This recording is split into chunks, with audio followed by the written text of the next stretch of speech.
Fidler's made an MBE in 1987 and opened her first shop on Brompton Road in 1991. Best known for her innovative design and day-to-evening wear, it's Bessie Jackson.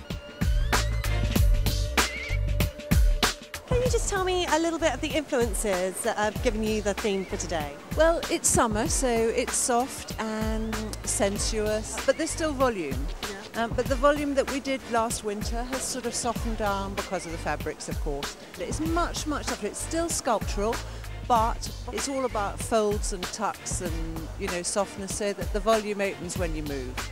Now also, you're renowned for doing wear that's day to evening so that you can change it with accessories. Yeah. Why did you come up with this concept originally and have kind of carried it through your collection? Because I actually never had any time to go home and change if you're going out somewhere. So, and I think a lot of women are like that. Yeah. And you just need clothes that work for you rather than, you know, having to spend time thinking about it. So the idea was that you wouldn't have to think about it, that you would actually have clothes that would take you through, and you maybe change your accessories, put your high heel shoes on and off you go.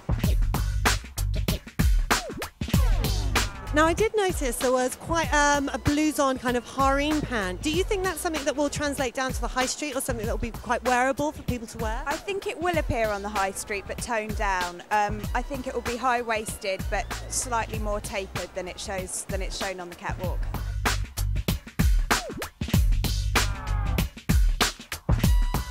That was the Bessie Jackson Spring-Summer 2008 collection. Now we're off to Matthew Williamson.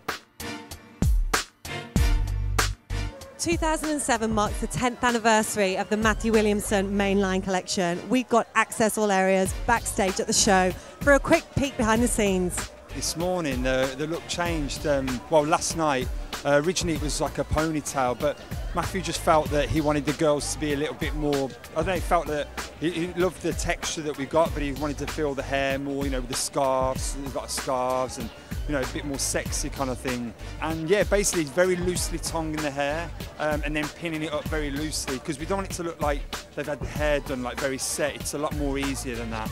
And then basically the last minute what I'm doing is we're over brushing the hair and then underneath slightly back brushing it, so it gives it almost like a sort of cloudy, very sort of almost like staticky feel, but still very rich looking the hair. Wow, amazing show. I am almost speechless, lost for words. I can't believe it, sort of midday on a drizzly September. What excitement.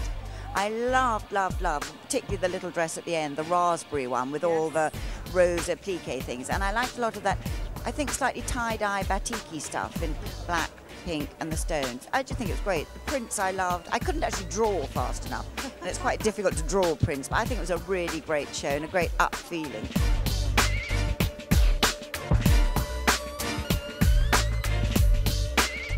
Absolutely lost for words. I don't know what to say. Seeing Prince there was absolutely awesome, and his two girlfriends strutting their stuff down the catwalk. The clothes are amazing too, so now we're off to Aquascutum to see if they can live up to that reputation.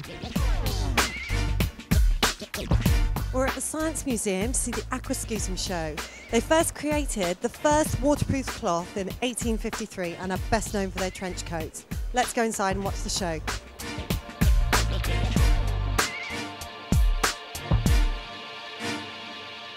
Can you give me your reactions on what you thought about the Aquascutum show? Complete classic. They've moved on so much, you know, they're constantly developing the classic Aquascutum style but pushing the boundaries with fabric, colour and texture, which just made a beautiful show. Absolutely stunning. Could you see yourself using any pieces in any fashion shoots in the future or wearing them yourself?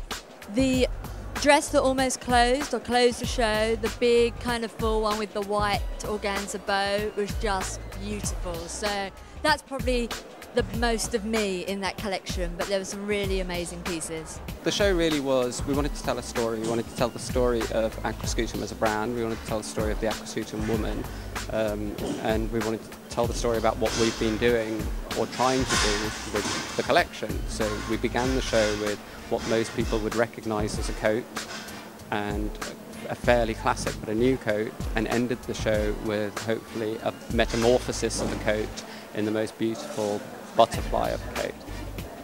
All the embroideries were hand done, all the prints were hand painted. Most of the outerwear fabrics, as every season, we designed and developed ourselves with our team. And it's not something that everybody can do, it's something that we pride ourselves that we're allowed to do at Aquascutum.